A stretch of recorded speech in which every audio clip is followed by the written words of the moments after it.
Olá, meus queridos, eu sou Dimitri Cosma. Eu sou Daniel Costa. E este é o podcast Sem Freio, descendo uma ladeira desgovernado em conversas em que tudo pode acontecer. O tema do programa de hoje é o storytelling. Eu trouxe o Daniel aqui para a gente conversar sobre essa capacidade de contar histórias de maneira relevante, né? Que prenda a atenção. É mais que uma mera narrativa, né? O storytelling é a arte de contar histórias usando técnicas para transmitir uma mensagem de forma inesquecível, aplicando conceitos como a jornada do herói, por exemplo, né? Essas técnicas são utilizadas normalmente em roteiros, livros, mas também são muito utilizadas no marketing e na publicidade. O Daniel, que é especialista no assunto, vai contar pra gente como usar essas técnicas e como elas podem ser úteis no nosso dia a dia. É isso, Daniel? Perfeito, Dimitri, tá? É exatamente esse o ponto. Bacana, consegui fazer uma abertura, consegui sintetizar a coisa. Você já tá usando storytelling para falar sobre storytelling, é legal isso. É difícil, mas a gente tenta. Bom, deixa eu fazer o jabá aqui, antes da gente soltar a conversa aqui sem freio. A gente está disponível no YouTube, no canal O Estranho Mundo de Dimitri Cosma, youtube.com/Dimitri Cosma, e também áudio no Spotify, Apple, Google, Anchor, entre outros. Basta procurar no Google por Sem Freio Podcast que a gente aparece lá. A gente também está disponível no dimitricosma.com. Você tem o player lá, tá muito mais fácil. Se você preferir ouvir o podcast por lá, você vai direto lá no player, todos os episódios organizados, tá bem legal também. Você pode assinar nosso podcast também, assinar o feed, né? E aí você escuta onde você preferir. E participe, comente, seus storytelling serão muito bem-vindos também aqui pra gente. Pode mandar e-mail para o semfreiopodcast@gmail.com ou pode comentar na própria página do YouTube que a gente vai responder futuramente também. É isso. Vamos lá, Daniel. Vamos pro nosso storytelling de hoje aqui. Bora. Seguinte, sintetiza, assim, na abertura, eu dei uma pesquisada, né, para escrever esse texto de abertura, mas sintetiza melhor, assim, você que é um especialista no assunto, sintetiza melhor o que é o storytelling. Vamos lá, então. Storytelling é a utilização de uma narrativa, ou seja, uma pequena história, mas ela tem que ser estruturada, né? Ela tem que ter alguns preceitos, ela tem que ter uma razão ali, tem que ser para que funcione, e com objetivos claros definidos. Eu tenho que saber por que eu estou contando aquela história e para quem que eu estou contando aquela história. Qualquer um é capaz de contar uma história, produzir uma história, fazer uma história, não tem nada de errado com isso. Quando a gente fala sobre storytelling não é necessariamente uma ciência acadêmica, não é necessariamente uma ferramenta oficial, ninguém te obriga a usar storytelling nem nada, mas storytelling é a compilação de fórmulas de ferramentas que dão certo em termos comerciais. O que é dar certo em termos comerciais? A grosso modo é você fazer com que a sua história tenha uma visibilidade, tenha um alcance em termos de massa, quantitativo e não qualitativo. Então a gente utiliza essas ferramentas que são universalmente conhecidas. Qualquer lugar do mundo entende os preceitos de história praticamente da mesma forma, e essas ferramentas são herdadas de ciências como a psicologia, a sociologia, narratologia, que é o estudo das narrativas, e diversas outras coisas. E essa sistemática pode ser aplicada em qualquer campo em que haja comunicação, desde ficção, não ficção, branding, marketing, social media, muita coisa mesmo. Tudo que há comunicação dá para praticamente ser utilizado storytelling, mas não é obrigatório. A gente utiliza, se você, como eu disse lá no começo, você tem um objetivo claro e definido e uma história estruturada para isso. E existe uma fórmula, né? Existe uma fórmula matemática quase, assim, entre aspas, para isso, né? Existem fórmulas, não existe fórmula, né? A gente tem a jornada do herói, que é uma jornada em 12 atos, que veio lá do Jung e tudo mais, que ela é universalmente conhecida, mas é uma jornada complexa, não é fácil, as pessoas entendem, mas não sabem utilizar, ela é muito complexa, porque não é só a jornada, você tem que fazer o cruzamento dos arquétipos juntos, as pessoas se esquecem disso, né? A eleição dos seus arquétipos, mas existem outras ferramentas, outras formas de você utilizar storytelling. A gente tem a forma clássica, né, grega, que é a de história de 3 atos, começo, meio e fim, a apresentação da história no primeiro ato, né, a apresentação do conflito e resolução do conflito no segundo ato, e o encerramento no terceiro ato. A gente tem um paradigma da Pixar, que são 7 passos também, que trabalha muito com incidente incitante, que é hoje vamos dizer assim, uma modernização da jornada do herói, né, que é muito mais prático, muito mais tranquilo, e vamos dizer assim, o resultado tem sido um pouquinho mais com sucesso do que a jornada do herói inteira, né? A jornada do herói é bonito, é clássico, você tem aquela coisa vamos dizer assim, épica de falar, mas assim, as pessoas não sabem utilizar direito, né? Não sabem fazer a análise dos elementos da narratologia ali para poder utilizar. Então, nos meus cursos, nos meus workshops, eu enfoco muito o paradigma da Pixar, mas sem antes conhecer a contação de história em 3 atos. Como eu disse, é o começo, meio e fim. E uma coisa que as pessoas se esquecem, independente da sua ferramenta, toda história tem que ter um conflito a ser resolvido. A história é basicamente isso. É um conflito que você vai resolver, como é que você vai resolver esse conflito, quem vai te ajudar a resolver esse conflito e como é que você está transformado em relação do começo em relação ao final, o que aquela história te mudou. Isso já é o elemento básico, já são operadores de storytelling muito difíceis de ser utilizados e aplicados, né? Bem difíceis mesmo, porque isso vai sendo derivado para subtextos, subcamadas de interpretação e assim por diante, né? Então, basicamente, a gente tem algumas ferramentas, como eu citei essas 3, né? É a jornada clássica do herói, que todo mundo conhece, vamos dizer assim, o paradigma Pixar em 7 atos, e a história clássica grega, começo, meio e fim. Mas todas têm que ter um conflito a ser resolvido. Sempre, assim, essa regra não pode mudar, tem que ter um conflito. Não é que não pode mudar. Se você quiser ter sucesso e visibilidade, tem que ter um conflito. Você pode ter uma história que não tenha conflito. Você pode ter um filme maneirista que não tem conflito nenhum. Não tem problema nenhum. Agora, o que você quer com essa história? Você quer alcance? Se você quiser alcance, se você quiser emocionar pessoas, ter um design emocional, que é a palavra que eu uso muito, muito forte nos workshops, né? Se você tem que criar um design emocional para atrair público, você tem que ter um conflito. Ninguém compra uma história que não tenha conflito. Um exemplo básico que eu dou, né? Bem básico mesmo, bem rudimentar para quem está começando no storytelling. Joãozinho foi na padaria e trouxe pães. Tem história aqui? É fato. Isso é um fato, sabe? Se eu falar às 7 da manhã, Joãozinho, com R$ 7,50, foi na padaria e depois de 6 horas trouxe 24 pães. Eu começo a colocar alguns operadores para instigar a história. Mas o que está acontecendo ali? Qual é o problema que tem ali, entendeu? Eu começo a jogar alguns outros operadores para dar um tempero para a história, entendeu? Tem história certa, tem história errada? Não, as duas estão certas, completamente certas, entendeu? Mas qual é o objetivo de cada história? O que você quer com cada história? A primeira não emociona, te instiga a curiosidade? Não. Você pode colocar uma notinha no jornal lá que não vai dar em nada. Você pode tentar fazer um curta-metragem de Joãozinho na padaria, voltando, e não dá em nada. E se a gente colocar uma série de operadores de storytelling nele, uma série de coisas que instiguem a gente querer saber o que aconteceu nesse percurso com o Joãozinho, com certeza a gente vai ter muito mais visibilidade, a gente vai ter muito mais audiência com a nossa história, né? Muito mesmo, porque são coisas que fogem do padrão normal, que estão um pouquinho mais longe do que é factual. E as pessoas, quando assumem um contrato social de ter uma história, elas não esperam que seja uma história comum no seu dia a dia. Algumas esperam, com certeza, tem o direito de esperar, se tem um público, um nicho específico para isso, ok. Mas, via de regra, as pessoas não querem o que elas estão acostumadas. Elas querem um pouco de surpresa, elas querem um pouco de material que saia, que as tire do seu dia a dia, né? E as emocione. Uma história tem que emocionar. Necessariamente tem que emocionar. Esse é o meu ponto de vista, né? Eu sou vamos dizer assim, pode ser fundamentalista ou não. Existem várias histórias que não emocionam, criam outras formas de lazer, etc, ok? Mas, no meu ponto de vista, uma história, para ela funcionar, ela tem que minimamente emocionar. E eu entendo que emocionar é mostrar como é que você superou um conflito e como é que a superação daquele conflito te transformou. Você comentou da jornada do herói. Acho que o começo da storytelling vem até da jornada do herói, né? Vamos voltar um pouco para ela também, falar um pouco dela especificamente. Tem as 7 etapas, né, dela também.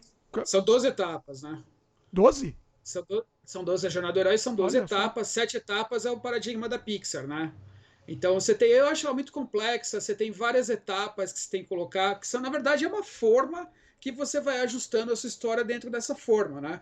Só que às vezes é difícil você colocar assim, alinhar todos os elementos certinho, porque você não tem condições, a maioria das pessoas que não são escritores profissionais ou roteiristas profissionais, não tem as condições, os subsídios certos para colocar essa história dentro da forma, né? Muitas pessoas têm problema em criar uma história com conflito, além do mais, criar uma história com 12 etapas a serem manipuladas, né? Eu acho muito difícil fazer esse tipo de coisa. Eu, sinceramente, não vejo hoje tanta utilização, a não ser dos filmes blockbuster, né, que tem hoje de Hollywood, que também esse tipo de público tá mudando, né? A gente tem as séries hoje que não necessariamente obedecem rigidamente o arco narrativo de 12 pontos, Mas tem utilização, é difícil. Sinceramente, eu não indico para quem está querendo fazer, começando agora, pegar o arco narrativo e começar a estudar, começar a aplicar os seus produtos nele. Começa pequenininho, 3 atos, sabe?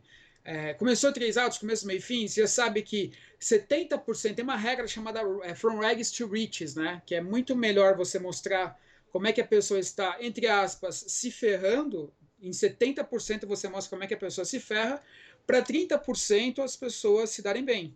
Eu vou dar um exemplo disso, na não ficção, que é uma coisa mais complicada de a gente entender o storytelling. Muita gente deve ter ouvido falar naquele seriado, naquela série, né, documental Quilos Mortais, que são super obesos, que fazem ou não o processo de cirurgia de redução do estômago e tudo mais. Ali tem um conflito sempre, né? Aquela série utiliza praticamente todos os elementos do storytelling bem marcados, bem pontuados, daí o sucesso dela. Então você tem o herói, que é a pessoa que tem obesidade, aí você tem o conflito dela, que é passar ou não pela cirurgia da obesidade. Você tem o guardião do limiar, que são os primeiros exames que você não sabe se vai dar certo ou não, você gera uma tensão ali. Então, o seriado brinca junto com essa tensão de vamos fazer o exame, não vamos, as dificuldades das pessoas em chegarem até o exame, o local do exame, porque às vezes é difícil chegar até lá. Então, você tem esses operadores que estão bem descritos lá na jornada do herói, que eles vão manipulando. Você tem o mentor. O mentor é muito importante, que é quem vai te preparar para passar pela jornada do herói, e geralmente é o médico, né? O Dr. Nisa, não lembro exatamente o nome dele agora, mas ele vai te preparar, o mentor tá lá, então a série é tão rica nesse aspecto que, além da jornada do herói, ela começa a aplicar os conceitos de arquétipos de uma forma muito bem orquestrada, muito bem, uma engenharia de história praticamente, aquilo tá ali, o efeito dela, o sucesso dela. Depois você tem a cirurgia, você tem as tentativas de passar pela cirurgia, que as pessoas engordam ou não engordam, são as dificuldades de você chegar lá. Então você vai, até ali tá from rags, sabe, das pobrezas, das dificuldades, até os 30% chegar to riches, que é o resultado alcançado, mas mostra muito mais a pessoa sofrendo para conseguir aquele objetivo do que de fato no começo. Você de cara já fiz a cirurgia, deu tudo certo, ninguém vai querer saber daquilo, tá? Tem gente que fala que isso é mórbido, assistir as pessoas sofrerem ou não, mas o sofrimento primeiro que é opcional você assistir ou não, ninguém te obriga a assistir absolutamente nada. Sim. Então vai de cada um, vai do repertório emocional de cada um. E não é sofrimento necessariamente porque é uma coisa que é comum às pessoas. A obesidade é uma epidemia e tá aí, tem que ser mostrada e combatida de uma forma muito séria, e o programa, as cirurgias são muito sérias. Mas eles operam emocionalmente para que você torça para que aquilo lá fique, para que a pessoa se dê bem. Então, depois da cirurgia, vamos dizer que é a ponta do arco narrativo, vamos dizer, se começa a virar o reloginho, ela começa a ter as dificuldades pós-cirurgia, que segundo o guardião do limiar, e assim vai. Aí você tem, no final, você mostra como é que ela se transformou desde o começo. Isso é muito marcante nessa série. Então, ela é uma pessoa completamente diferente do começo, e a superação das dificuldades delas em geral, produziram esse resultado, e as pessoas ficam muito satisfeitas de verem aquilo, elas torcem, você começa a manipular que eu digo de uma forma positiva, as emoções das pessoas para que crie esse design emocional para você ter uma boa história e, por consequência, ter uma boa audiência. Agora, se eu fizesse, por exemplo, um reality show de pessoas que são normais, levantam peso e ficam em forma, ficam fitness, qual é a graça disso? Qual é a superação que essas pessoas passaram, sendo que qualquer um pode passar por isso?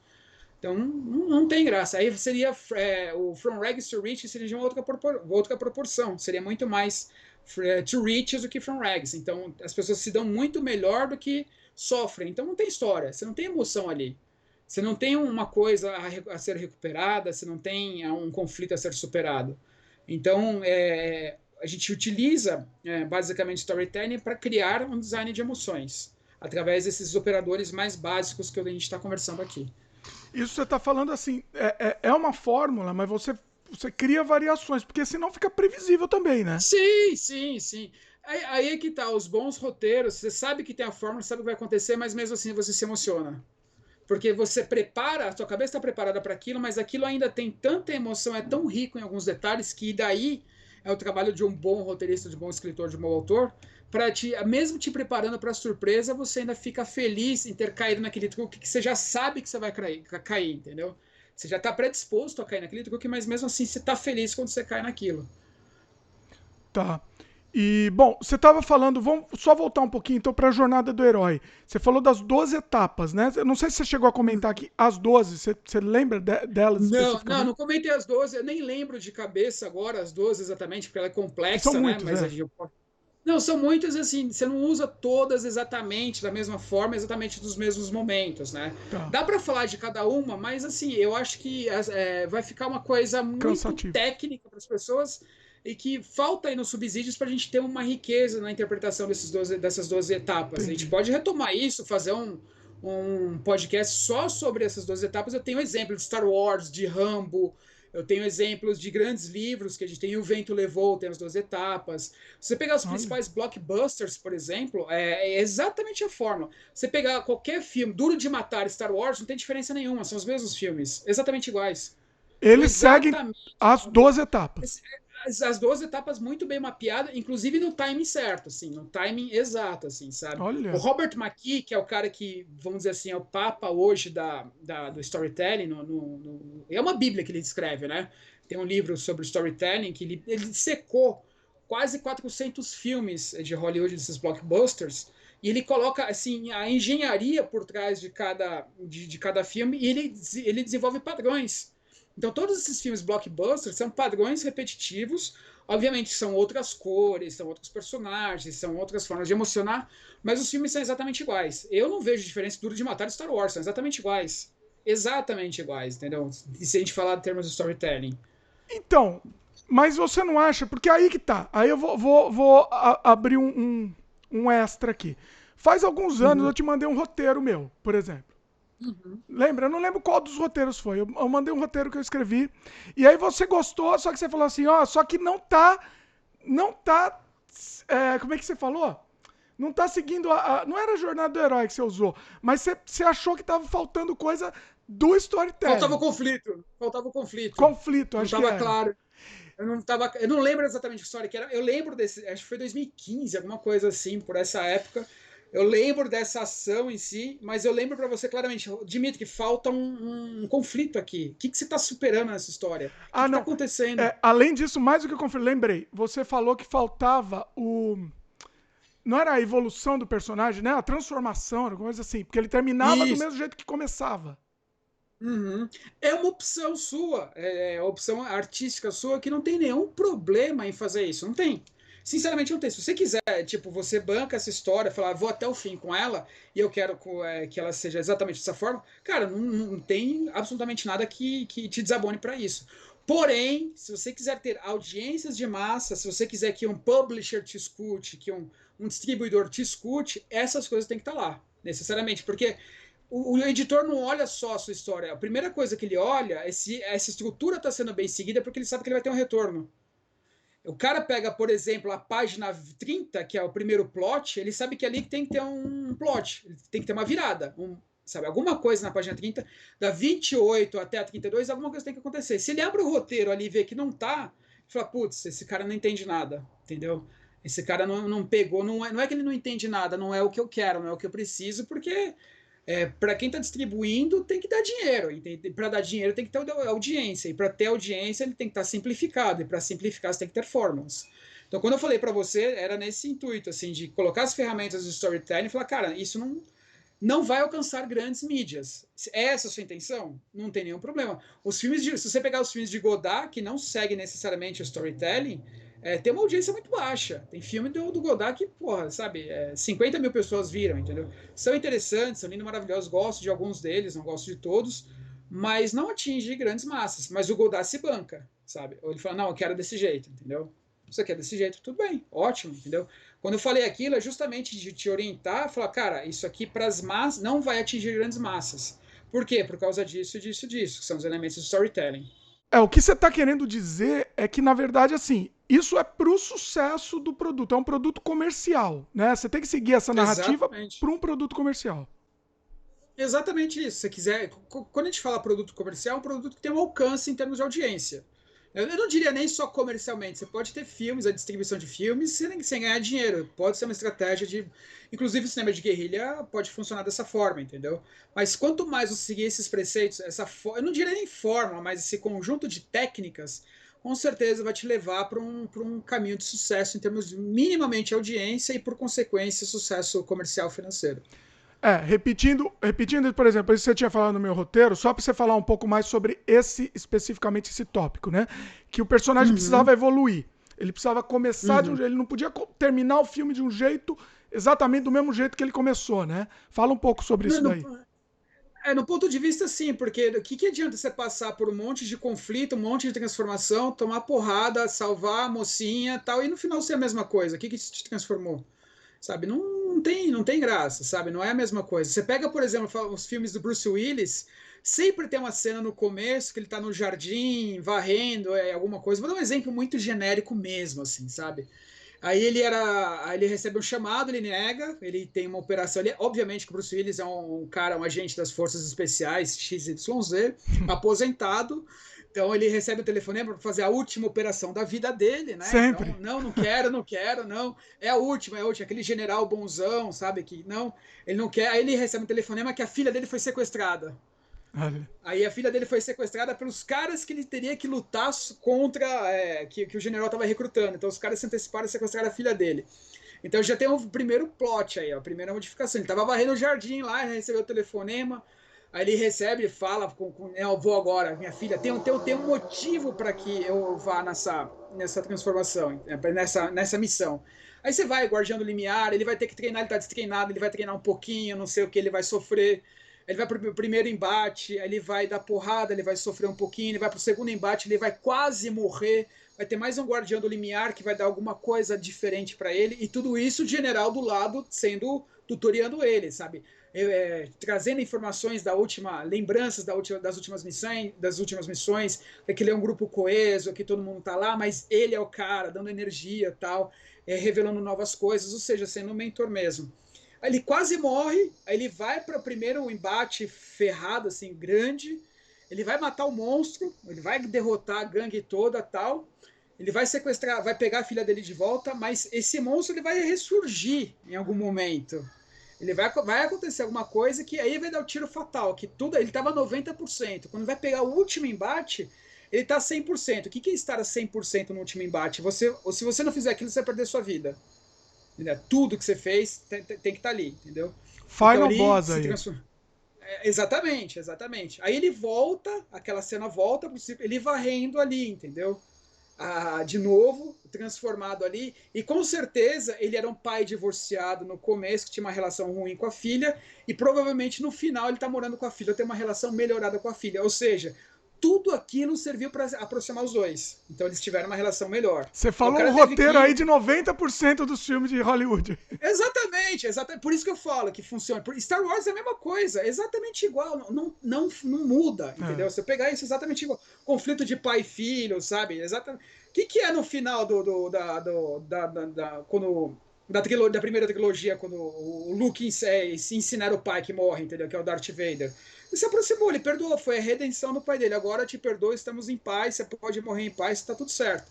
A gente sabe que depois teve uma série de outras consequências aí, que eu acho que foram algumas muito bizarras, no meu ponto de vista, muito bizarras mesmo, em termos de história, mas não vem ao caso Você tá agora. falando Mas é isso, da última das trilogia do outras Star Wars. sequências. Exatamente, É, exatamente. aí, Para mim aí acho que aí é, sem, rasgaram a é sem cartilha pé. toda, né? Não, é sem pé nem cabeça, assim, sabe? Para mim, no meu ponto de vista. Tem gente que gosta, tem gente que não gosta, justifica, cada um tem seu gosto. Mas em termos de storytelling, se perderam absurdamente muito, assim, sabe? Muito, muito mesmo. Não dá margem para você dar continuidade, no meu ponto de vista. Então, o que eu te falei, essa narratologia agora é justamente o que funciona nos filmes de blockbuster. Você pega. Eu imagino nesse personagem o Mel Gibson, o Bruce Willis, sabe? Todos esses grandes figurões de ação podem estar lá, fazem esse tipo de filme. Máquina Mortífera, Star Wars e, sei lá, Duro de Matar, ou sei lá, Duro de Morrer, qualquer um desses. Não tem diferença. Eles seguem exatamente essas mesmas fórmulas. Obviamente com outros personagens, outras abordagens de arquétipos em si, mas exatamente a mesma fórmula. Agora, isso não. Então, você falou disso.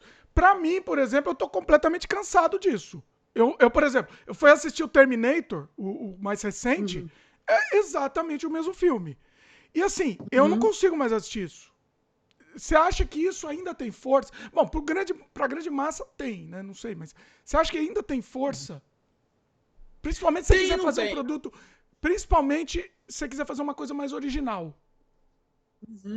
Tem e não tem, é um campo polêmico. Eu vejo assim, que desde 2008, que teve aquela greve dos roteiristas de Hollywood, muita coisa mudou, assim, para mim, no meu ponto de vista. O cinema de blockbuster foi sendo reavaliado de certa forma, né? A gente não vê mais essas grandes continuidades. Quando tiver essas grandes continuidades, foram fracas. Você pode ver por último Rambo também, por exemplo. É um exagero aquilo, sabe? Tem um pouquinho dessa narratologia, quando a sobrinha dele morre, é exatamente isso que eu falei, ele explode todo mundo. Então é muito mais pirotécnico do que emocionante. Ou seja, ele quer emocionar pelo excesso de mortes. Eu não sei qual é a intenção por trás, mas para mim, eu gosto dos filmes do Rambo, principalmente o primeiro. Eu acho ele extremamente interessante sobre o ponto de vista de storytelling. É um filme extremamente sanguinário, as pessoas. Só que uma pessoa morre no filme inteiro, no Rambo 1, né? Só uma pessoa Olha, morre. a gente nem percebe, né? E, e Parece. não foi o Rambo que matou, né? O cara cai do helicóptero. Ele dá uma pedrada, o cara cai e morre no acidente. Olha. O Rambo não mata uma pessoa no Rambo 1, sabe? Então, tá o tamanho do storytelling que a gente usa, tá o tamanho dos operadores bem descritos lá, né? O Rock 1 ganhou o Oscar de roteiro, melhor roteiro, entendeu? E no final empata a luta, ele não ganha nem perde, né?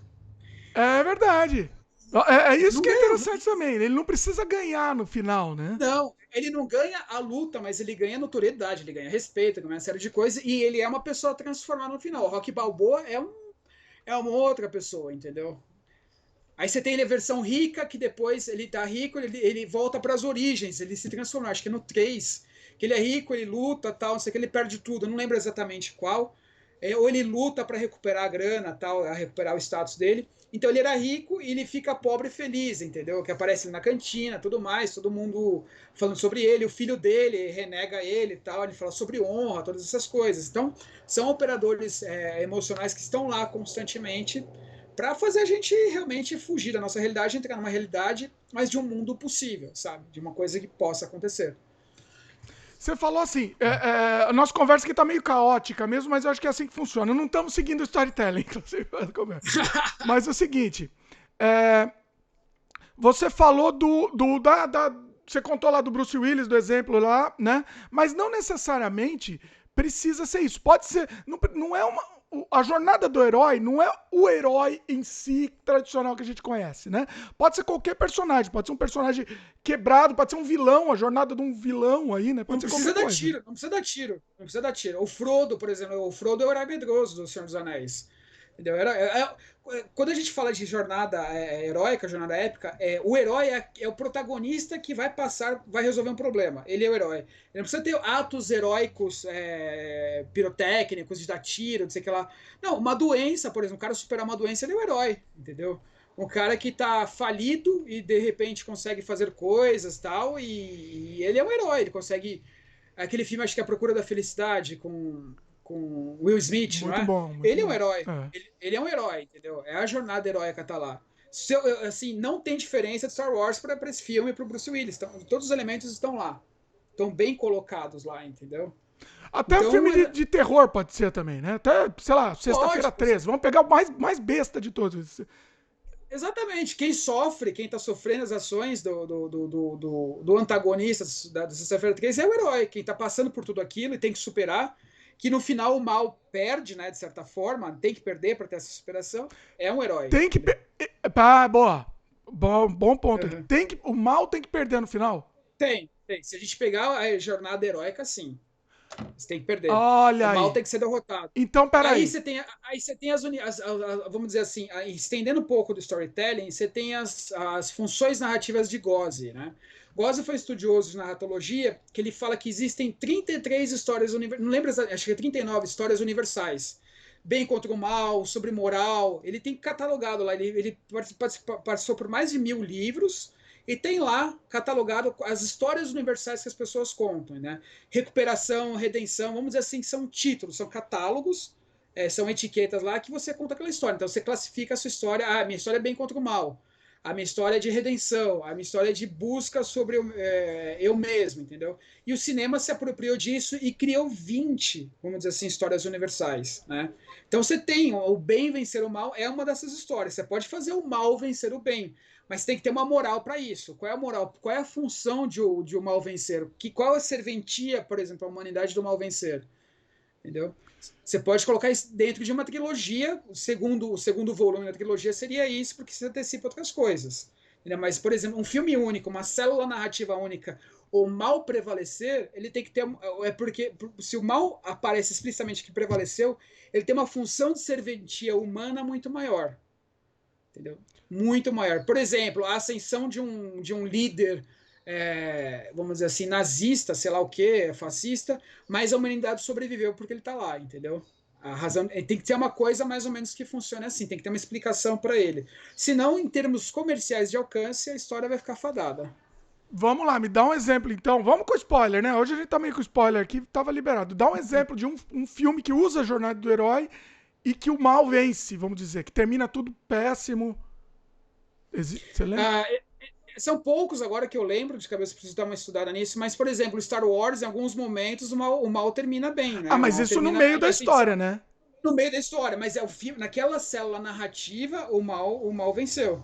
O mal tá lá, entendeu? Eu acho que aí tem uma função de você levantar a expectativa para a sequência, né? Você sabe que vem alguma coisa pela frente, né? Que você termina com tensão, né? Se você pegar, por exemplo, as curvas, que cada filme ele tem um gráfico de emoções, né? Tem up and down, tem vários gráficos de emoções, né? Tem o Vonnegut estuda muito bem isso, né?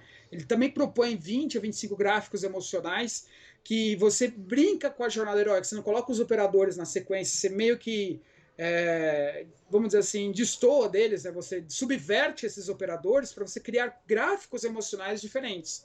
Então você não tem, por exemplo, up and down, que vamos dizer assim, se ferra, se dá bem, se ferra, se dá bem, se ferra, se dá bem, se ferra, se dá bem, entendeu? Aí você tem um se ferra, se dá mal, se ferra, aí o final é se dar mal, entendeu? Então ele opera com esses gráficos, né? Tá, entendi, você vai e volta, exato, né? Você vai manipulando, exato. Mas, por exemplo, você pode, outros exemplos de gráficos que a gente tem se dá bem, se dá bem, se dá bem, queda brusca, se dá mal, se dá mal, se dá mal, se dá bem, queda, se dá bem. Então, são vários operadores emocionais, são vários gráficos emocionais que você pode colocar, adaptar conforme a sua história, né? Eu acho muito interessante. É um outro tipo de ferramenta que, quando bem aliada com a jornada do herói, não fica aquela coisa amassante, tipo, exatamente com o filme do Bruce Willis ou Rambo ou alguma coisa do gênero, mas te dá outras possibilidades de você usar a jornada do herói sem ser chato, sem ser enfadonho, surpreender e emocionar da mesma forma. Tá. Vou dar mais um exemplo, sei lá. Tô pegando um filme aleatório aqui que eu me lembro que tem um final negativo. O Seven, por exemplo. Lembra do final do Seven? Sim, final do Seven, exatamente. O final do Seven é um final negativo. Sim. Mas aquela coisa, é negativo nem tanto, porque ele teve a redenção de ter matado o cara que matou a esposa, né? Então eles pegaram, afinal de contas, pegaram o cara, entendeu? Ele matou, ele se vingou, sujou as mãos de sangue, mas matou. Entendi. Mas fica aquela coisa... Teve o pico, aí a hora... Exato. Se o filme terminasse antes de ele matar o cara, provavelmente não seria bem recebido, vamos dizer. Exatamente, você colocou uma surpresa ali de uma expectativa contrariada. Que todo mundo achava, puta, vou prender o cara, vou pegar o cara agora. E deu antes uma operação emocional que deu a impressão que aquele ali era o fim.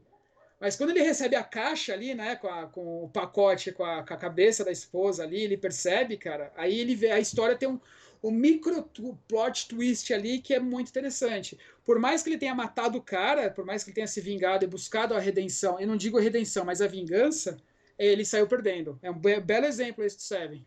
Sabe? Então eu acho que ele fica meio a meio. Ele não é nem para cima nem para baixo. Ele é um final neutro. Vamos dizer que ele dá uma válvula de escape do momento. Você tem essa surpresa extremamente negativa, só que aí, assim, tem uma pequena válvula de escape que é ele matando o cara. E aí você, pelo menos você... exatamente. Você relaxa um pouco, é isso? Uhum. Exato, e o cara tá em posição de submissão ainda, não teve conflito, né? Isso que eu acho que é engraçado, que ele tava de mãos para trás, você não lembra no final, sim. né? Ele tava algemado. Ele tava de mãos. Então ele tava submisso já, entendeu? Sim. Então, assim, eu não iria por esse caminho. Eu criaria alguma situação que esse cara tentaria mais um golpe e acabaria com ele. Eu iria por esse caminho, entendeu? Mas eu entendo também a emoção do diretor que ele quer transmitir, de uma coisa tipo, já acabou, independente se eu matar o cara não, ou não, não vai trazer minha esposa grávida de volta, entendeu? Então, tipo, ele vai lá e mata. Eu entendo também que é uma possibilidade emocional muito interessante mesmo, porém, eu não iria por esse caminho. Porque Tá? aí no momento que você toma essa atitude dele matar o cara desarmado, né, já rendido, ele perde um pouco o nível de herói dele, vamos dizer isso. Vamos falar, é chutar cachorro morto, entendeu? O É. cara é chutar cachorro morto. O cara tava preso, subjugado, ia pegar uma perpétua. O cara cometeu um crime bárbaro contra o policial. A chance desse cara se dar bem na vida é zero. Ele ia sofrer na cadeia. Então, em termos de punição, seria muito mais interessante ele sofrer em vida do que receber a morte ali. Mas eu entendo que é um desespero humano numa situação de você ver o cara que matou a tua família, você teria essa atitude.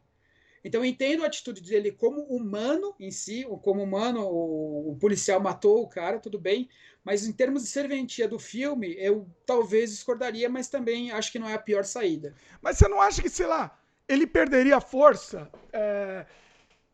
Perderia força, sei lá, se o cara tentasse reagir de alguma forma, perderia essa força é, dramática dessa cena aí, da É uma fragilidade poética. do cara. Então, eu respeito essa poética. Eu acho que é uma cena muito poética, por sinal. Eu vou trazer um outro exemplo para você, que eu acabei de lembrar, e que tem também essas mesmas saídas, esses mesmos estratagemas poéticos. Eu acho que é uma saída, sim, é interessante, como eu falei, mas talvez eu, no meu entendimento, eu teria uma ressurreição do mal um pouquinho, alguma coisa ali, para que justificasse, que unisse as duas coisas. Ter que parar com um cara que está atacando de novo, ao mesmo tempo podendo vingar a morte da minha família. Eu uniria essas duas coisas. Eu entendo que é uma saída, o cara matar, ok, eu acho poético pra caramba, mas talvez eu iria para um lado mais comercial para esse tipo de coisa. Mas por opção comercial, não por opção só estética artística, né? Mais pelo lado A gente pode falar comercial.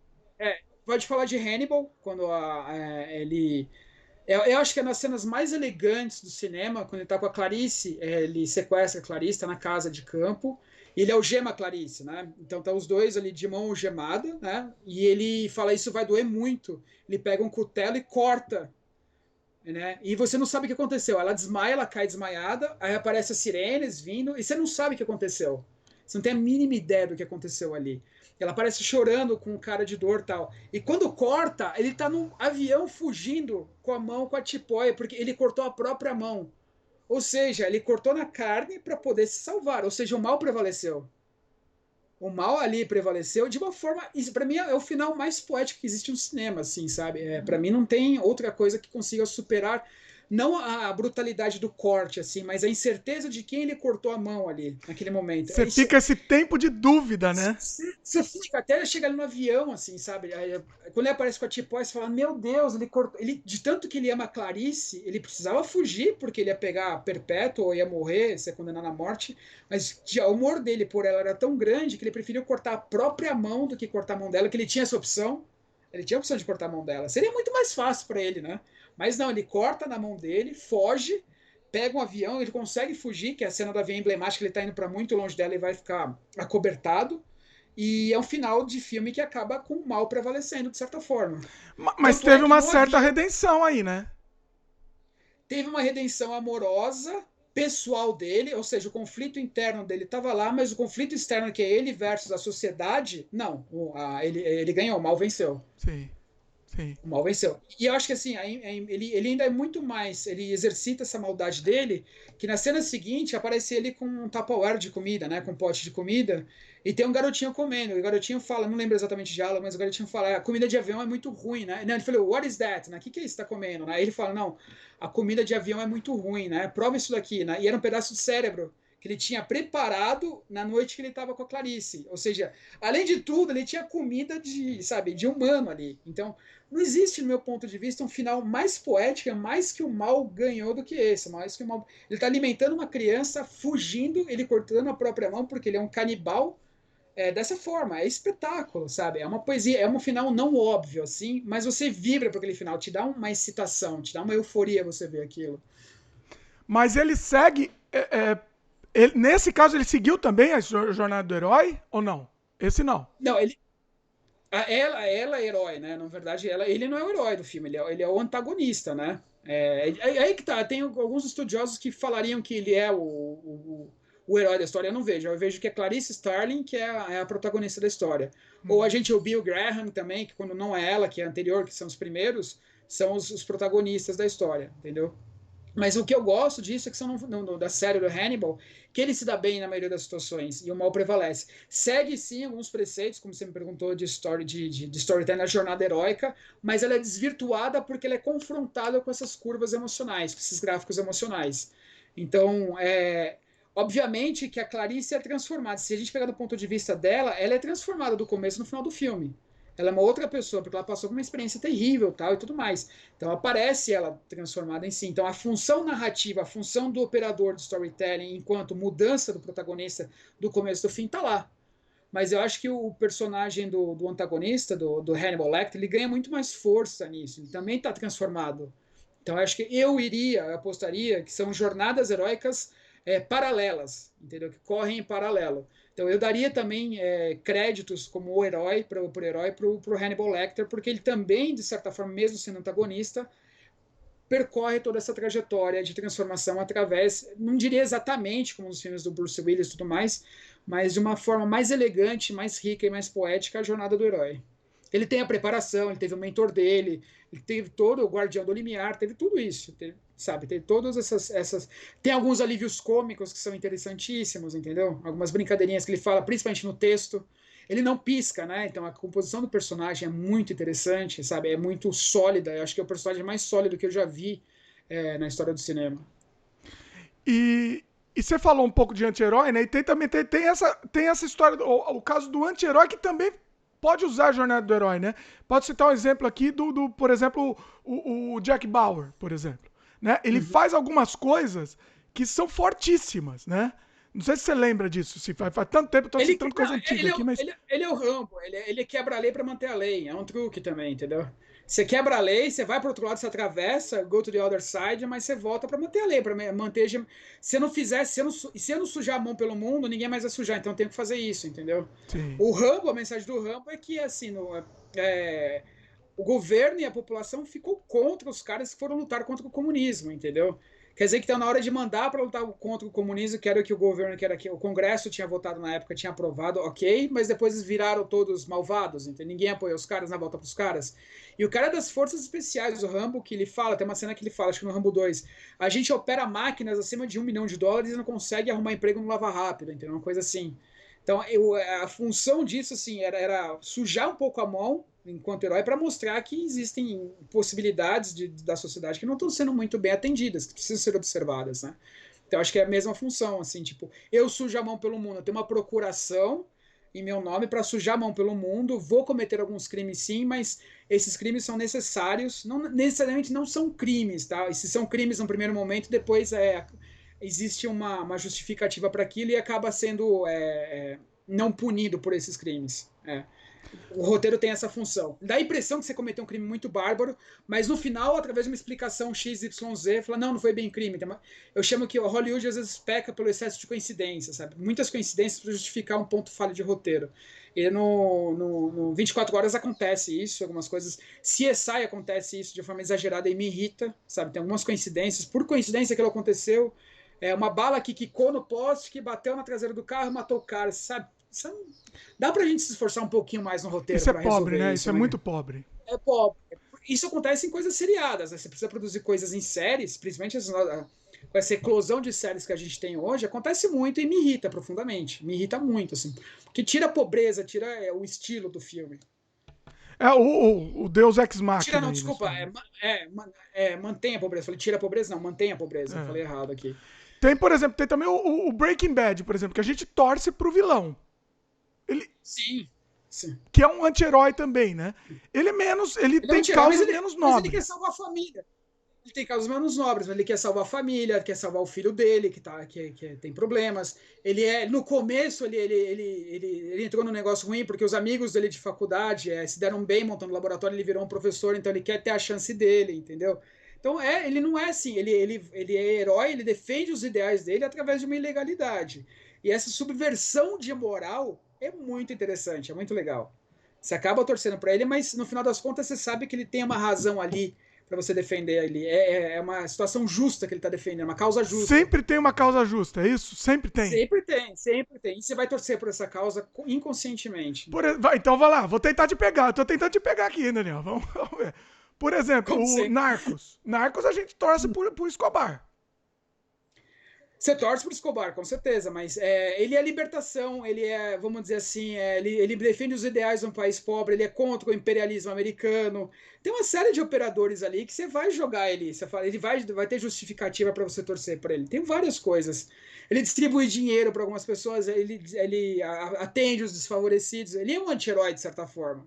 Isso tem as dúzias no cinema, ele é um anti-herói, assim, você vai torcer por ele inconfortavelmente, mas você vai torcer por ele. Fala, caramba, eu tenho que dizer, infelizmente, tenho que dizer que é um cara legal pra caramba, entendeu? Você se sente mal, né? Você se sente mal. E essa emoção conseguida putz, é ouro pro cinema, né? É maravilhosa, é sensacional. Interessante. Dá alguns exemplos, alguns bons exemplos assim também, porque você falou que o storytelling também é muito aplicado na publicidade, né? O que você pode dizer aí de algumas boas aplicações na publicidade? Cara, tem boas aplicações, eu diria assim, existiam histórias que a gente contava, né, na publicidade, existem várias histórias com começo, meio e fim, de 3 atos, você mostra o produto final e através do produto você ficou transformado, que acho que é um caminho que mudou um pouco, né? Mas, por exemplo, se a gente pegar as campanhas aqui no Brasil de Dia dos Pais, são sempre histórias de difíceis, né? De pai que está longe dos filhos, pai que sofreu alguma coisa, através de testemuniais falando sobre aquilo. Isso é storytelling, está contando histórias para emocionar. Emocionar, você abre um soquete emocional para você vender o seu produto. Então, de uma forma muito direta e óbvia, nas datas de compra aqui no Brasil, Dia dos Pais, Dia das Mães, Dia dos Avós, até Dia dos Namorados, sempre tem histórias a serem contadas em termos desses núcleos familiares que geram emoção e, por consequência, aumenta a possibilidade de compra dos produtos. Quando a gente fala de marcas, a gente tem uma roda com os arquétipos, né? Você tem acho que são 12 arquétipos também. Você tem eu não lembro agora de cabeça, minha memória é meio ruim para isso. Mas você tem vários, vamos dizer assim, tipos de heróis que você pode utilizar e você faz, vamos dizer, um espelhamento com a sua marca. Por exemplo, a Apple, ela tem o arquétipo do mago, né? Você tem, por exemplo, a Harley Davidson tem o arquétipo do aventureiro. E assim vai. Então, eles assumem esses arquétipos, contam histórias dentro desses arquétipos para criar uma adesão. Você criar um despertar num nicho e nesse nicho você vender mais o seu produto. Porque você cria elas de identificação. Se você for, cara, eu sou Born to be Wild total, assim, eu sou muito transgressor das regras, eu preciso de uma Harley Davidson para isso, porque a Harley Davidson conta tantas histórias e se posiciona tanto como quebradora de regras, de dar voz à liberdade, que as pessoas se identificam com aquilo. Então, as marcas também, o branding também utiliza muito esses posicionamentos dentro das rodas dos arquétipos para vender mais e funciona super bem, muito bem mesmo. Eu não acho que não seja ruim assim de todo jeito, não acho que é uma manipulação, porque a ideia dos arquétipos, a ideia do storytelling veio do Jung, estudos psicológicos, ou seja, nós somos assim. Ninguém está enganando a gente, tem uma classificação, cada caixinha, cada pessoa pertence a uma caixinha, e isso é universal, entendeu? O que as marcas, os produtos, os filmes fazem é colocar você na caixinha certa, entendeu? Você se identifica com aquilo. E na caixinha certa você vai ter mais conforto, só que esse conforto que vai te vender sou eu sendo a marca, sendo o produto, assim por diante. Esses arquétipos a gente pode usar até na nossa persona. A gente tem que usar na nossa persona, ou a gente já usa sem perceber, como é que é? Eu vou dar um exemplo muito bobo, assim, muito polêmico, que são signos, né? O zodíaco, né? O zodíaco, nada mais que são arquétipos. Eu duvido você chegar para alguém e falar, mas isso é coisa de escorpião, mas você é pisciano, né? A pessoa, nossa, como é que ele sabe que eu sou pisciano, né? Mas tinha que ser um leonino para fazer isso. As pessoas se identificam com isso de forma automática, né? O legal é que tanto faz, né? Porque assim, qualquer coisa que te falar, você vai se enquadrar. Porque está falando de você, de uma qualidade sua. Quem não quer ter o ego massageado ali através de uma qualidade e falar que seu signo, nossa, mas eu sou de escorpião, né? Eu não entendo lufas disso aí, pra mim tanto faz, né? Os caras falam, mas tinha que ser escorpião, você é ruim, né, cara? Olha, você é perfeccionista, tinha que ser de sei lá, de Libra, né? Qualquer coisa aí, realmente é verdade. Você vai... Você associa e vai vestindo, né? Você vai vestindo. Então, os arquétipos têm essa mesma função, sabe? Só que não com o horóscopo, porque o horóscopo é amplamente divulgado, mas Na psicanálise, as pessoas que são junguianas, que seguem tratamento junguiano, elas têm essa classificação dos arquétipos, de certa forma, né? O psicanalista tenta te enquadrar porque te ajuda a entender quem você é. Só dando uma brincadeira que eu falo nos meus cursos, né, de storytelling, eu pergunto o signo de todo mundo, eu começo brincando com manipulação, né, emocional, né? Aí no final eles perguntam, qual é o seu? Eu falo, eu sou dinossauro. Mas dinossauro não existe. Eu falei, de vocês também não. Muito bom. De vocês também não, até aí estamos todos iguais. Você começa, através de uma contação de história, porque eu estou brincando já ali com emoções, a desconstruir esse mito que a gente não pode manipular. Eu vou dar um exemplo, um spoiler do meu curso que eu dou, que é muito engraçado e funciona maravilhosamente bem. No meio do curso eu coloco uma projeção, né, um slide, que tem uma equação completamente errada. A equação não existe, aquela equação. E eu brinco, todo mundo aqui conhece a equação de Stephen Carlson, conhecem? Pô, quem não passou pelo segundo colegial? Esse segundo colegial é matéria obrigatória. As pessoas, eu conheço. Eu falei, Stephen Carlson, gente, isso é o básico. É verdade, né? Aí começa a olhar aquilo, putz, é verdade, lembrei, é verdade, né? Eu falei, então, vocês querem ganhar 15 mil euros? Tá fácil, só resolver essa equação. Todo mundo começa, não sei o que lá. Quem gosta de dinheiro aqui, pessoal? Eu gosto de dinheiro aqui, gosto de dinheiro e tal. Cara, gente, esse Stephen Carlson, assim, cara, 100 pessoas chegando. Vocês querem ganhar 15 mil? Eu quero, eles vão na frente, olha a equação e tal. Aí no próximo slide eu falei, isso é falso, gente. Eu manipulei a emoção de vocês em 4 slides. Eu contei uma história para vocês em 4 slides. Primeiro, vocês caíram no efeito manada. Que ninguém aqui duvidou de mim que Stephen Carlson existia ou não. Não existe. Podem procurar. Eu inventei um nome quando estava fazendo o curso. Essa equação está errada. Eu perguntei para vocês se vocês gostam de dinheiro. Quem não gosta de dinheiro, né? Sabe? Eu falei para vocês, eu coloquei vocês numa condição de subjugados. Pô, vocês não sabem isso, é segundo colegial, gente. Aí eu gesticulo, eu uso linguagem não verbal para enfatizar aquilo, para contar mais histórias. Putz, eu não lembro, mas tá lá, tá presente. Então eu falo que em 4 slides, em menos de 1 minuto, eu consigo manipular as emoções das pessoas. Olha, que interessante isso, hein? Que interessante. E dá para aplicar também no seu negócio também, né? Você pode aplicar no seu business de qualquer jeito. E na sua vida também, né? Não só no negócio, mas na vida o storytelling você consegue aplicar. Eu diria que quem aplica essas coisas, essas técnicas de storytelling, tem vantagens absurdas, assim. Quando você se posiciona enquanto você enquanto seu arquétipo, tudo fica mais fácil. As pessoas te entendem melhor. Eu, por exemplo, você sabe mais do que eu tenho um arquétipo de provocador em algumas palestras, alguns cursos que eu dou. Então, esse é meu arquétipo. As pessoas conhecem o Daniel, ele é provocador. O que é ser provocador? Você vai levantar polêmicas necessárias, não desnecessárias, né? Você tem um agitador que o cara é o polemizador. Assim, levanta polêmica porque não tem o que fazer, fica levantando polêmica. Eu levanto polêmicas porque acho que são necessárias para um trato intelectual ali, para uma conversa que vai resultar num resultado, não vai resultar numa direção interessante para a gente ter alguma informação a mais, né? Então, o meu arquétipo é esse, é provocador, sabe? Então, eu me atribuí esse arquétipo, alguns arquétipos, eu me encaixo melhor nisso. Você escolheu conscientemente. Eu escolhi conscientemente. Eu vi que eu tinha. Na verdade, assim, não é uma escolha tão consciente porque você começa a praticar uma série você tem vamos dizer assim, um conjunto de padrões. E quando você aprende a classificar, fala, tá, esse meu conjunto de padrões obedece àquela classificação. Então eu me declaro dentro daquele arquétipo, né? E as marcas, sim, podem fazer isso. As cervejas artesanais, os storytelling, elas são as pequenas, mas as boas de qualidade, entendeu?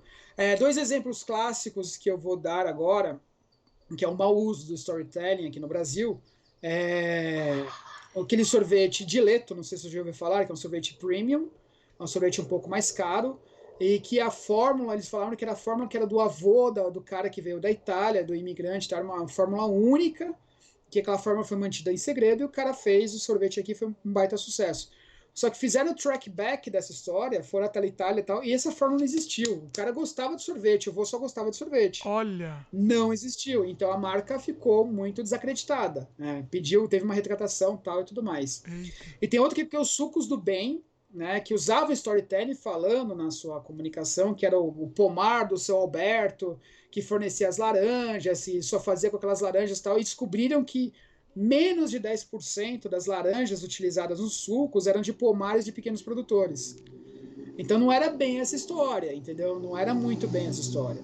Então a gente tem que tomar um cuidado um pouco com os storytelling. Mas, por exemplo, a Coca-Cola, a storytelling que eles contam é família.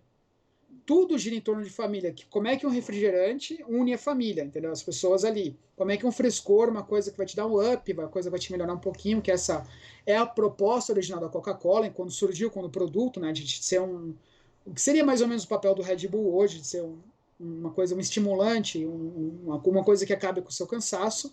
Isso migrou para uma coisa que une a família. Olha, é um estimulante do bem, não tem nada que seja aqui ofensivo ou nocivo à saúde, porém une as pessoas em volta da mesa. Então, os mesmos arquétipos estão lá, sabe? Sempre alguém oferecendo uma Coca-Cola para alguém, você está cansado, alguém, aquele gesto humano de oferecer uma Coca-Cola. Então, é humanização e muito próximo do núcleo familiar. A Pepsi foi um pouco mais a transgressão, quando colocou o Michael Jackson e tudo mais, né? De, olha, seja um pouquinho mais rebelde. O cansaço gerado pela sua rebeldia pode ser refrescado por uma Pepsi, alguma coisa assim, seja diferente, que também é a briga da Apple e da Microsoft, né? Que a Apple, embora não domine o mercado no mesmo tamanho que a Microsoft, domina infinitamente menos, mas a gente tem a impressão que domina mais, muito mais, por causa das histórias, né?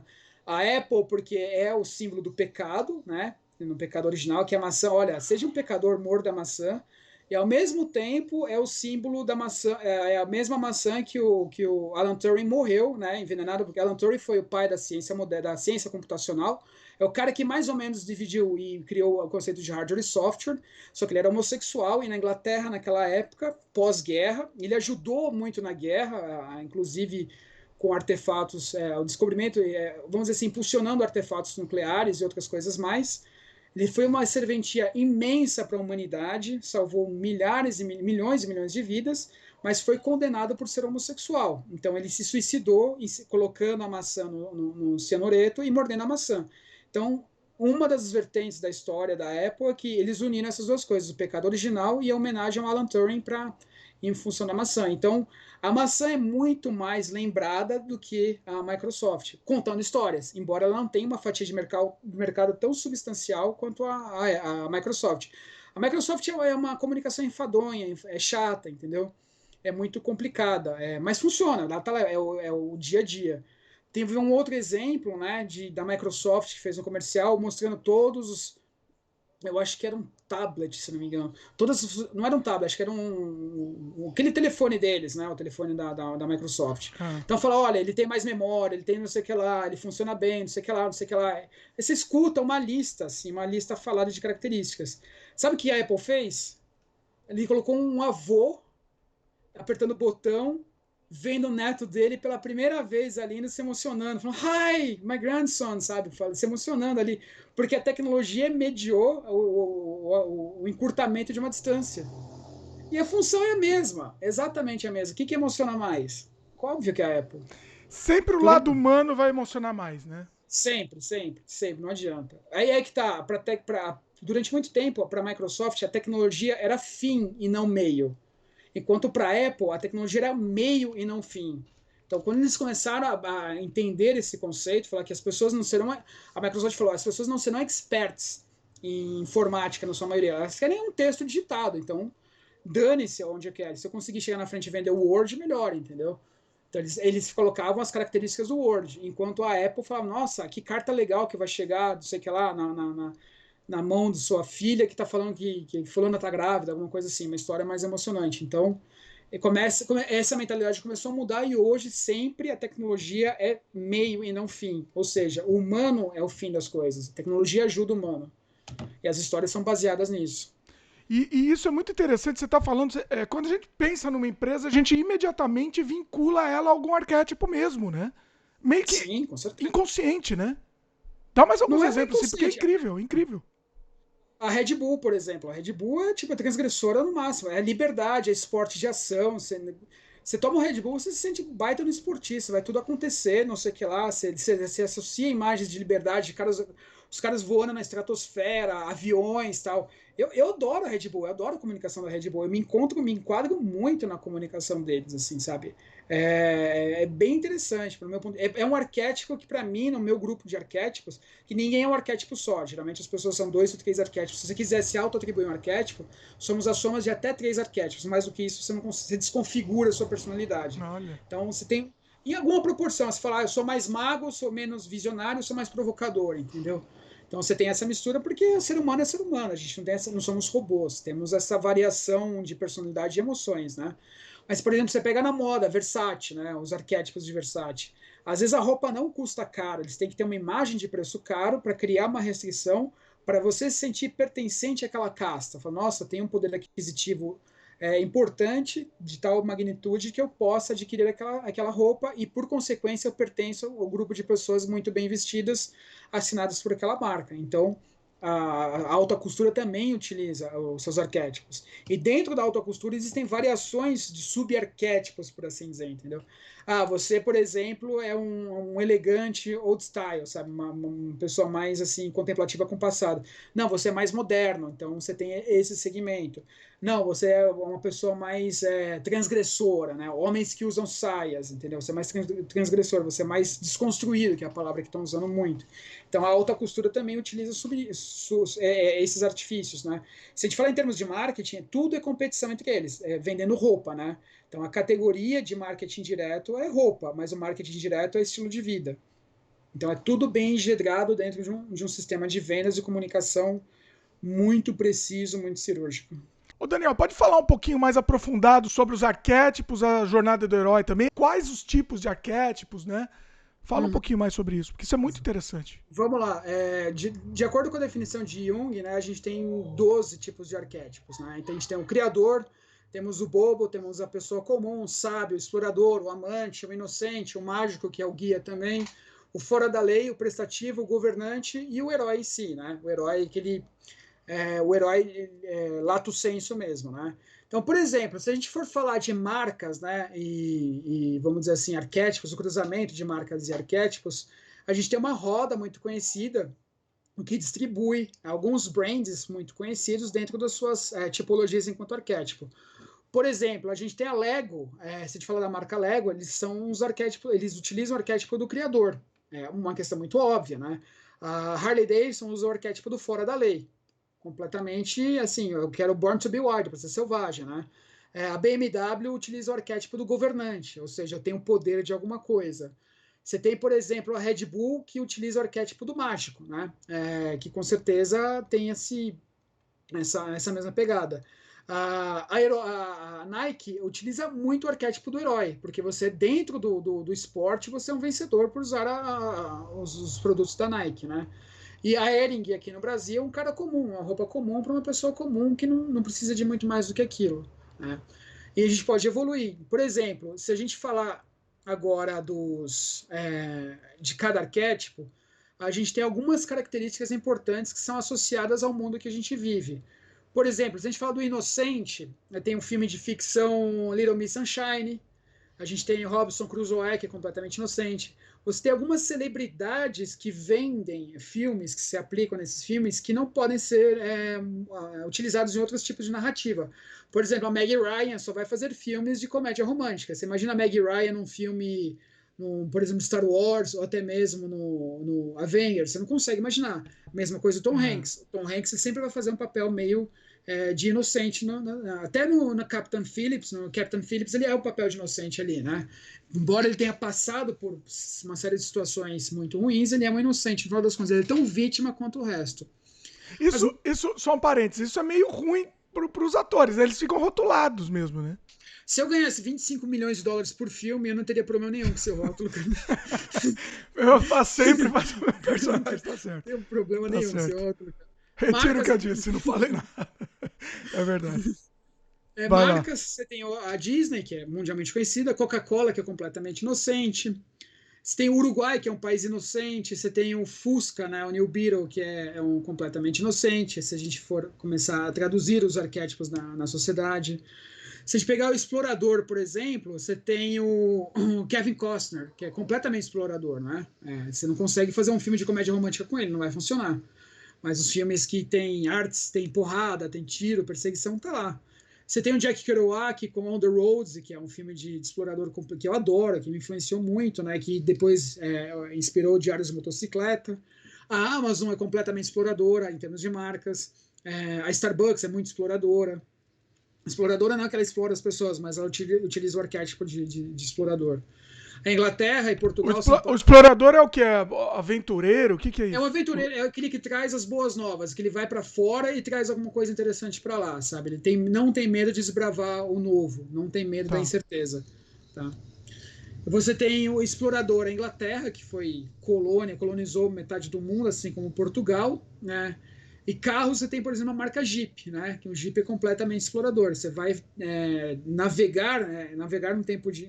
Acho que navegar não se aplica, mas você vai transitar em grandes aventuras, você vai percorrer grandes aventuras com um carro que não vai te deixar na mão, que no caso é o Jeep. O sábio é aquele que vai te dar conselhos, né? Aquele que vai sempre te trazer uma grande lição, vai te dar um conhecimento que você não tem. Aí você tem o Al Gore, que é assim, o Paulo Coelho, que tem esse arquétipo. O CSI é permeado de arquétipos de sábios, né? O Sherlock Holmes. Se a gente fala de empresa, você tem o MIT, que são grandes sábios.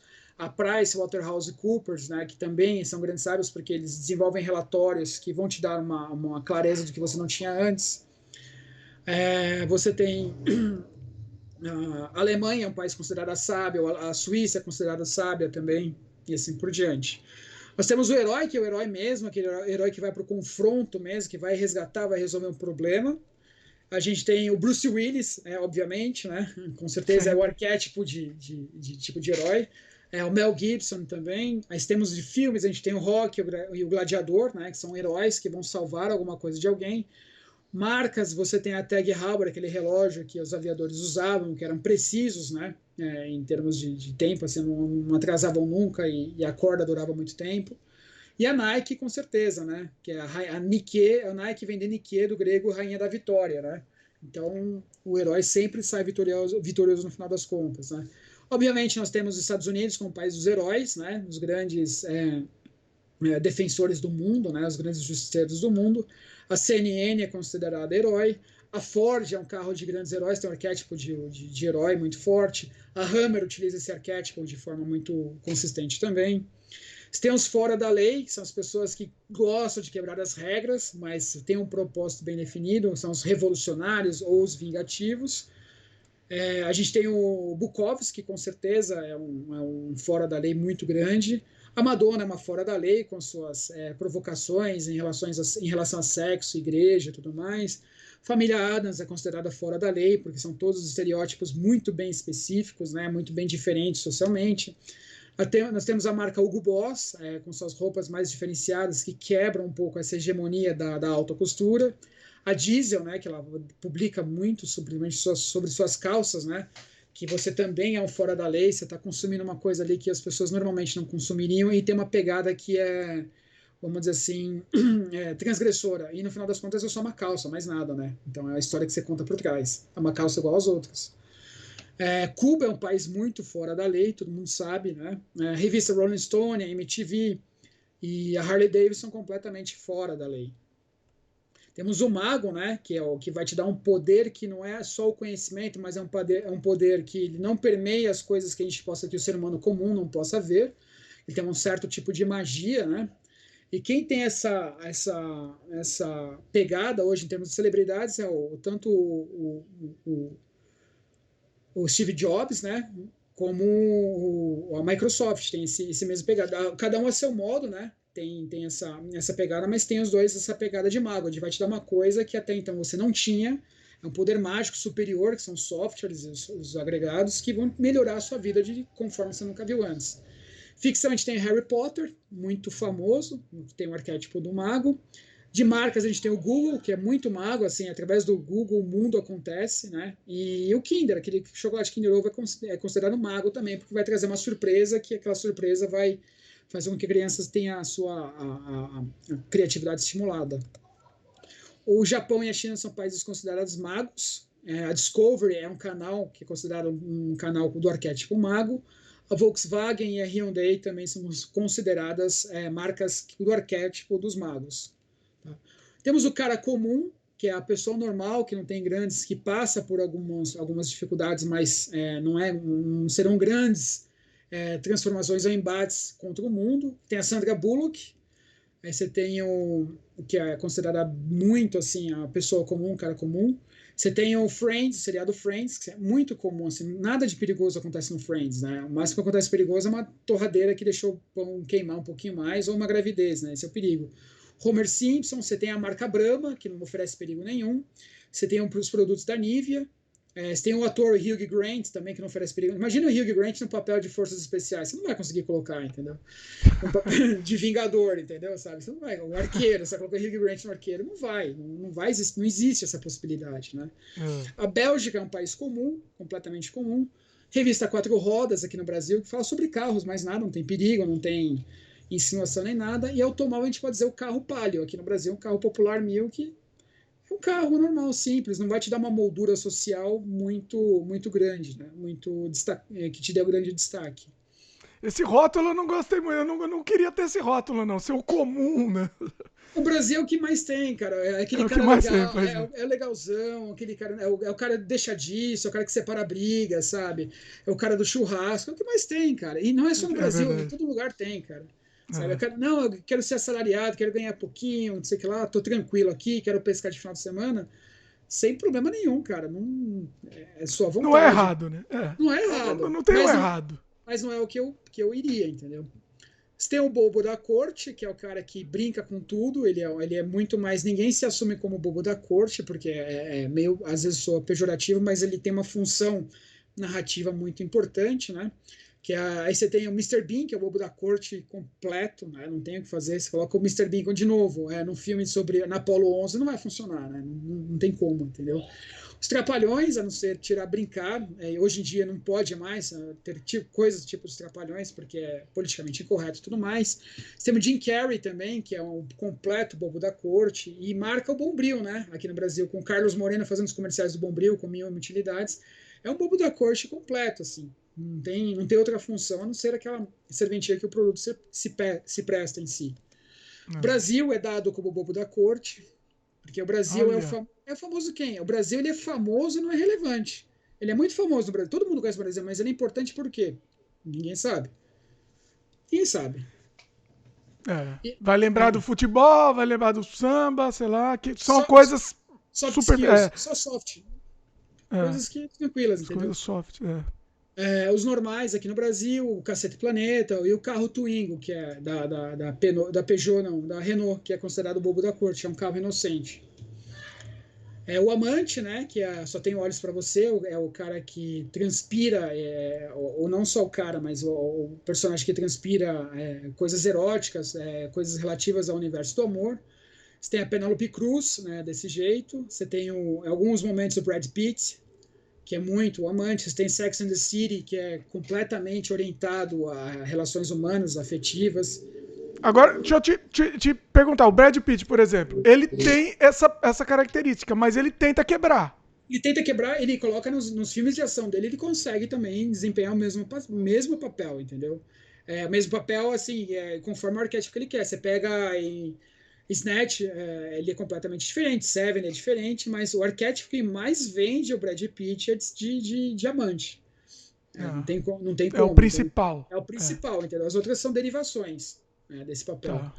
Você tem o filme Sex and the City, como a gente falou, o Chocolate Godiva, a marca Zara, são arquétipos ligados são marcas, são brands ligados ao arquétipo do amante.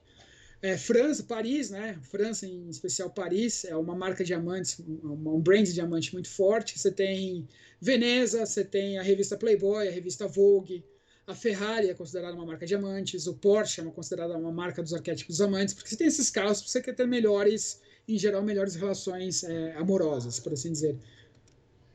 Você tem um criador, que é algo que são pessoas que criam um arquétipo, que cria alguma coisa, que traz uma inovação em geral para a sociedade. Você tem Amadeus, aquele filme Amadeus sobre Mozart, que é excelente, é um filme assim, que eu recomendo para todo mundo. Você tem a marca Lego também é considerada a criadora. Você tem a Canon com suas fotografias que te dão a possibilidade de criar muita coisa, né? Você criar através de fotografia e registrar imagem serve como ferramenta para isso.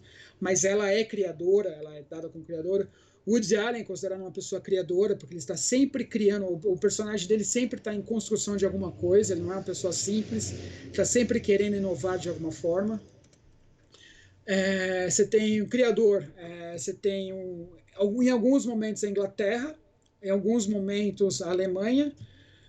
O automóvel de criador, você tem o New Beetle, porque ele se reconstruiu de forma completamente diferente. Ele pegou o velho, se atualizou pelo passado. O velho conseguiu transgredir o tempo e ser um automóvel mais moderno. Embora eu conteste um pouco isso, em especial do New Beetle, mas aí é o entendimento de cada um. Você tem um governante, que é o arquétipo que quer ter o controle de absolutamente tudo, que a gente vê lá no começo, por exemplo, que é a BMW. O West Wing é um seriado que muito se fala sobre governança em si, né, ter o controle. Poderoso Chefão, à sua maneira.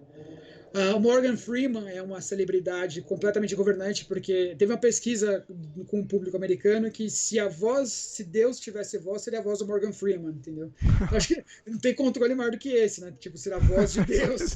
Porra, Nada mais do que isso. Não nada dá mais pra, do que isso. além disso, não dá pra ir. É o chefe, né? Então, mas tudo bem. Marcas de governante é Carolina Herrera e American Express, né? Que você tem o controle de absolutamente tudo quando você tem um cartão, um plástico dessa bandeira, né? Obviamente, Estados Unidos, BMW e Mercedes são considerados arquétipos governantes. O Financial Times, The Wall Street Journal também é considerado um arquétipo governante. O prestativo, que é aquele que ajuda todo mundo, que sem querer nada em troca, é um tipo de arquétipo também.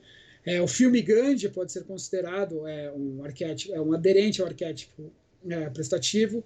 Sean Connery só faz filmes prestativos, e qual é o maior ativo dele enquanto ator, e sendo prestativo, é o 007. Porque ele está a serviço da majestade, está sempre a serviço do governo britânico.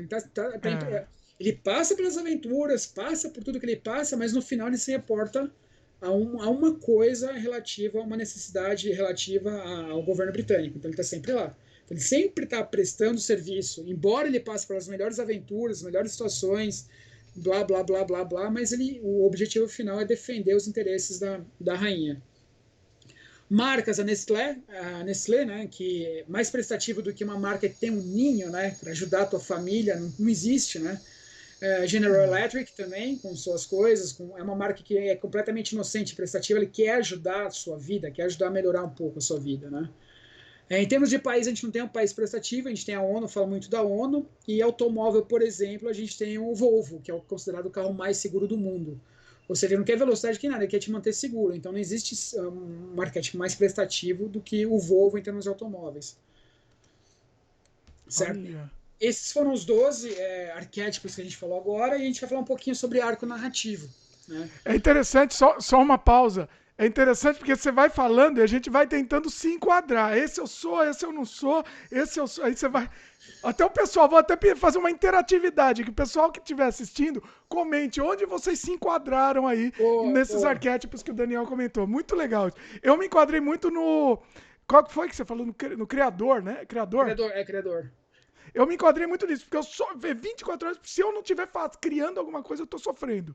Então, mas acho que eu me enquadro mais. Aí eu vou jogar uma provocação para você. Tem gente que é criadora, mas tem gente que é criadora e não faz. Você pode criar conceitos e não fazer os conceitos, não produzir aquilo. Olha aí. Tem muita gente que cria, faz um monte de roteiro, tal, mas não dá vazão para aquilo. Então tem essa diferença. Você pode ser criador, mas não pode ser um maker ao mesmo tempo. Então, quem sabe unir essas duas coisas pode. Ah, entendi. O criador não necessariamente é o que faz. É o que faz, entendi. Exatamente. Você pode criar um monte de coisa. Você pode ter 20 livros escritos no seu desktop, ali, no seu HD, entendeu? Você criou pra caramba, mas você não foi. Você criou, exatamente. Não tem utilidade aquilo que você criou. Então você tem que ver bem como é que se enquadra o seu arquétipo, né? Interessante. Inclusive, depois eu vou escutar de novo isso que o Daniel falou pra eu ver onde que eu me enquadro. E é interessante, só complementando, é interessante o que você falou, é legal a gente se enquadrar, porque talvez a gente trabalhe mais em cima disso, né? Não é para isso que serve também? Sempre, na verdade, assim, você entender os arquétipos é uma ferramenta de autoconhecimento. Isso vem da psicanálise lá do Jung, lá atrás, entendeu? Nada mais é do que você saber como é que você é. Mais ou menos Jung fala, existem 12 tipos de personalidades. Eu não gosto de falar dessa forma. Me perdoem os psicólogos, me perdoem os psicanalistas e outros estudiosos da mente. Não estou confundindo cada um, sei que psicanálise é uma coisa, psicologia é outra coisa, são coisas bem distintas. Mas são coisas que ajudam a gente a nos conhecer assim de forma mais profunda. Assim. Eu não vejo que seja errado dar classificação. Tem muito embate, mas eu não quero ser classificado e tudo mais. Mas se você não souber quem você é, cara, vai ser difícil chegar onde você quer chegar. Quando você se conhece, Para você se vender, né? Até para pra você se saber vender, se não, vender. Né? além de se vender, saber o que você quer da vida, entendeu? Eu Sim. sou meio fora da lei, tudo bem, você tem certas características, mas você tem as ferramentas necessárias para o seu objetivo, você consegue, entendeu? Você só consegue isso através do autoconhecimento. E os arquétipos é uma fonte muito boa, muito legal, muito precisa. Mas não é a Sim. primeira e não deve se resumir a isso. Eu acho que o autoconhecimento, em storytelling é uma coisa, autoconhecimento é outra, entendeu? É uma Sim. porta de entrada para você se autoconhecer, ótimo, mas se você realmente quer se conhecer, existem outras ferramentas aí bem interessantes de psicanálise que eu não vou falar isso muito declaradamente, mas o cinema utiliza de uma forma muito potente os instrumentos de psicanálise para construir histórias. Assim, é absurdo o grau de psicanálise contida dentro do cinema. É absurdo, Olha, assim. olha. Mas aí é Bom, uma mas outra te discussão. interrompi. Você ia falar você ia falar outro assunto que eu te interrompi, né? Falando do arco narrativo, né, que é complementando o estudo dos arquétipos, né, que a gente tem o primeiro ato, que é de Aristóteles, né, que é o ato 1, que é a apresentação das histórias, o ato 2, que é o conflito, onde o conflito é resolvido, e o ato 3 é o desfecho. Né?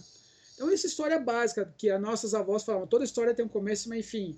Então, é um jeito bem, bem básico, mas é a fundação para a contação de qualquer história. História em 3 atos. Você pode, por exemplo, contar histórias com 3 fotos no Instagram, no Facebook, por assim dizer. Você pode começar a fazer storytelling nas redes sociais com 3 fotos, por exemplo, em 3 situações que contem partes, fragmentos de uma narrativa, mas tudo complementar. Você tem um paradigma da Pixar, que são 7 atos, né? São 7 etapas dentro de uma história, que era uma vez, em que todos os dias, até que um dia acontece um incidente excitante ou conflito, e por causa disso, até que finalmente e desde então. Então, é uma condensação da jornada clássica do herói em sete steps, né, em 7 passos, que ajudam a gente a criar boas histórias. Eu não uso mais o arco narrativo de 12 atos, de 12 momentos, eu uso muito o paradigma da Pixar, tem me servido assim, 95% do que eu preciso. Então, são 7 momentos, vamos dizer assim, são 7 mecanismos, micromecanismos que você precisa ter para que a sua história tenha um pouco mais de apelo em termos de audiência. Depois você tem o paradigma, a jornada do herói em si, né, que vamos lá falar sobre ele, que é o chamado para a aventura, é a recusa do chamado, o encontro com o mentor, a travessia do primeiro limiar, o ventre da baleia, que é o teste dos aliados e inimigos, a aproximação da caverna oculta, a aprovação suprema, recompensa, caminho de volta, a ressurreição e o retorno com o elixir. O Vogler tem um livro que é muito, muito bom, que ele pega cada um desses itens e vai dissecando, vai dando exemplos e mostra para você como é que você deve utilizar aquele momento exato, em qual momento dentro da história macro e quais os arquétipos que melhor se encaixam ali naquela situação. Então, quando eu falo sobre a jornada do herói, eu vou muito mais para o que o Vogler fala do que o Jung fala, porque ele é muito mais instrumentalizado, embora sejam a mesma estrutura, exatamente iguais. O Vogler não se apropriou, mas se inspirou nos estudos do Jung para produzir o texto que ele tem hoje, que para mim é um dos textos mais importantes para quem estuda roteiro. Tá? E depois a gente tem From Rags to Riches, que a gente falou no começo, que é 70% da história deve ser sobre pobreza, dor, tristeza, dificuldade, azar, coisas ruins, e 30% sobre riqueza, alegria, cura, felicidade, sorte e coisas boas. Né? E basicamente é isso, Dimitri, que a gente tem para falar sobre o arco narrativo e arquétipos, né? Eu acho que com essas ferramentas já dá para a gente ter um overview bem interessante de como construir uma boa história. A ideia desse programa é realmente dar esse overview mesmo, uma pincelada no assunto. Se o pessoal quiser, até a gente volta, né, Daniel? Se aprofundando mais em alguns desses aspectos, né? Façam perguntas.